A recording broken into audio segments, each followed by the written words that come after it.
A big shout out to Jerome Mascarinas. He wants to know how to open an existing Android Studio project using Android Studio.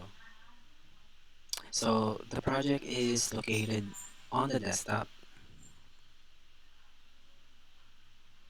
So just follow me.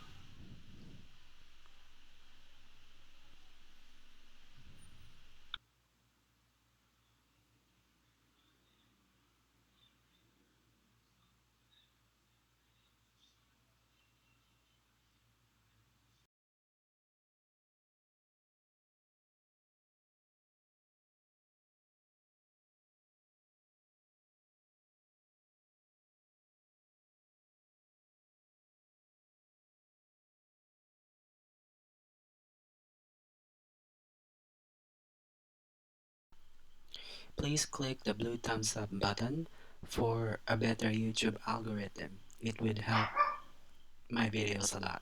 Thank you.